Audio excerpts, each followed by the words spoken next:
Il est l'œuvre de trois génies. Vaux-le-Vicomte doit sa magnificence à l'alliance de l'architecte Louis Levaux, du peintre décorateur Charles Lebrun et surtout du jardinier décorateur André Lenôtre, visionnaire qui imagine et aménage les 33 hectares du domaine. Issu d'une famille de jardiniers du roi, Lenôtre a déjà à son actif le jardin des Tuileries ou les parterres de Fontainebleau. Mais c'est à Vaux-le-Vicomte qu'il sera révélé aux yeux de Louis XIV.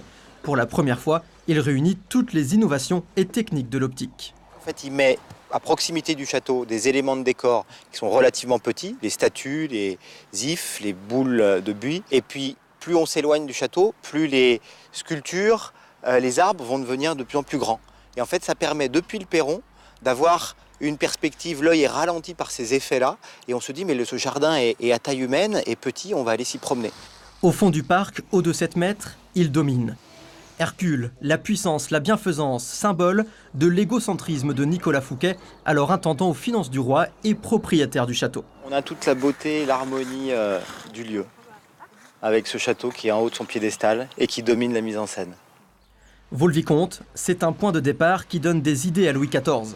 Jaloux du domaine de son intendant, le roi Soleil ordonne la construction du château de Versailles. Et on comprend pourquoi il a demandé à trois génies d'y participer, Louis Levaux, Charles Lebrun et André Lenôtre.